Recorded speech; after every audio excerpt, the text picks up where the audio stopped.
We're continuing with the Intext questions. The previous video had the first and the second question, and this one we're just going to be discussing the third one. So we need to calculate the molarity of these solutions which have been given. First of all, the formula of molarity is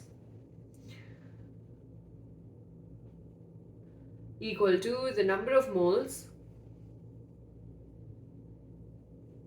of the solute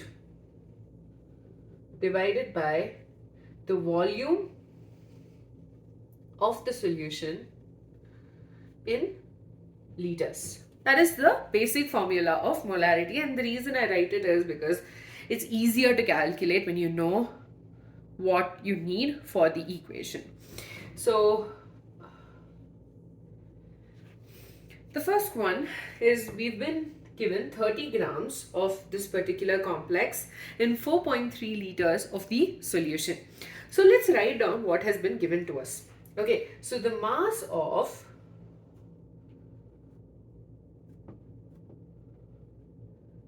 it's not a complex, it's a salt, 6H2O is equal to 30 grams.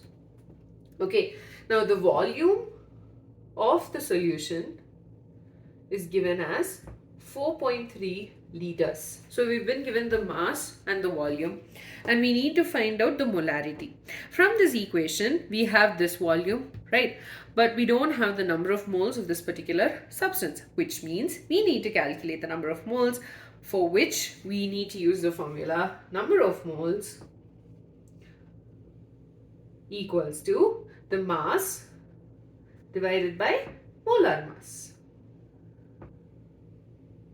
So the molar mass of CONO3 taken twice dot 6H2O equals to CO is 59. Please feel free to use the periodic table, but I would suggest for the other elements like nitrogen, oxygen, I'm pretty sure you know their masses. So nitrogen is 14 into 2 plus 3 oxygen, 3 2s are 6. So 6 into, so we have 16 into 6 plus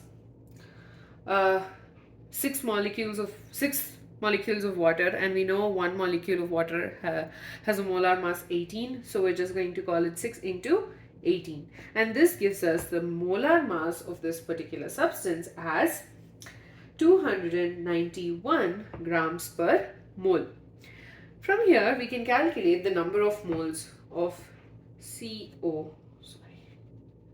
number of moles of CONO3 taken twice dot 6H2O will be equal to the mass, which is 30 grams, divided by molar mass, which is 291 grams per mole.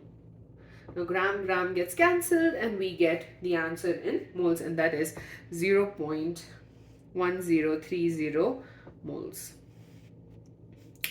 Now the next thing we need to do is calculate the molarity. Now we have the number of moles of the solute, we have the volume of solution in liters, so you just substitute all of this in the equation. So molarity of this solution is going to be equal to 0.1030 moles divided by the volume, which is 4.3 liters. So this gives us 0.0239 grams per mole. Oh, sorry, moles per, that was the unit of molar mass, I'm sorry, moles per liter. Or we can just call it 0.0239 molar solution.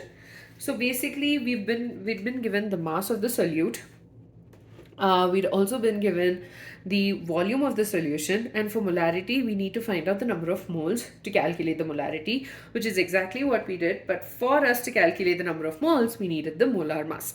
So we first started with the calculation of the molar mass itself, and then calculated the number of moles of that particular solute, and then calculated the molarity by just substituting all of this in the equation. Like I said, it's easier to write down the final equation like this formula beforehand so that you know what you need in the first place. The next question is 30 ml of 0.5 molar sulfuric acid has been diluted to 500 ml. So what does that means is that we initially had a solution which was 0.5 molar H₂SO₄, okay, and the volume was initially 30 ml. Then what they did was they added water to make the volume 500 ml. And in this case, we need to calculate the molarity. What will be the molarity of the solution when the volume of that 30 ml has changed to 500 ml, and that's obviously we're using water. So first of all, we've been given the volume. Okay, so we're going to say the initial solution, and then we're going to call the next one the diluted solution. So the initial solution, what have we been given for this? We've been given the molarity. So molarity equals to 0.5 molar. Okay, we've also been given the volume, which is 30 ml. Now from this particular formula, we know that if we have this and this value, it's easy for us to calculate the number of moles of the solute, which is the number of moles of sulfuric acid. So molarity will be equal to the number of moles of sulfuric acid divided by the volume of solution, in liters. Now we've been given that in ml, so obviously we have to change that because molar implies that it is moles per liter.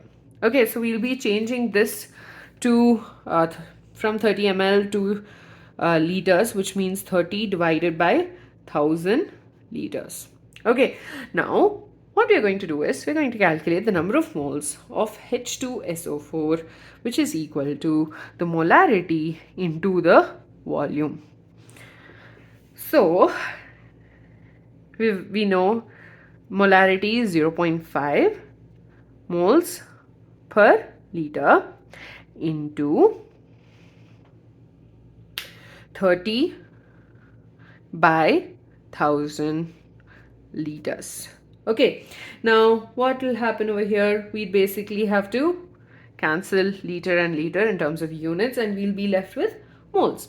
So the number of moles of sulfuric acid is equal to 0.8 moles. Okay, now in the diluted solution,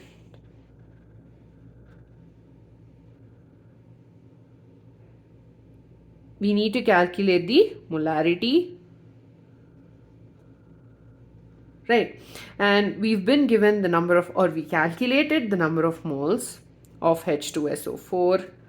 See, even if we basically added more solvent to the mix, so the number of moles shouldn't change. So 0.8 moles. Okay, the next one would be the volume, which is 500 ml. So we have the number of moles, we have the volume, so we just have to calculate the molarity. So molarity of the diluted solution equals to the number of moles of sulfuric acid, 0.8 moles, into 1000, because 500 ml will be 500 divided by 1000 liters. So divided by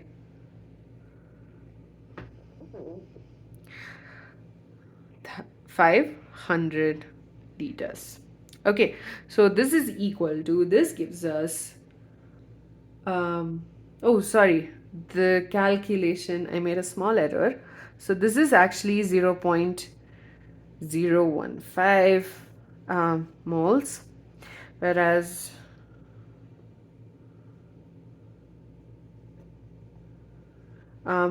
so I'll just change it here,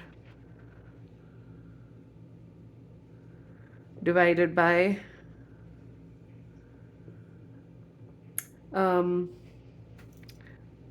500 liters, so that gives us 0.8 moles per liter.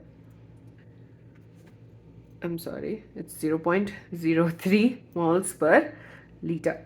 So basically we had been given the initial volume and the initial molarity. From that we were able to calculate the number of moles of sulfuric acid, and since the solution has been diluted, it means that the number of moles won't change.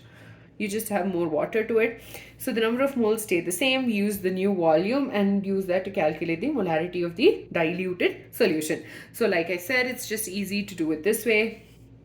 And with that, we're done with the third question. Full disclosure, I solved all of these questions beforehand, and I have them written in a book, and that's why there was so many, there was like this one error over here. And we'll be continuing with the fourth and the fifth question in the next video.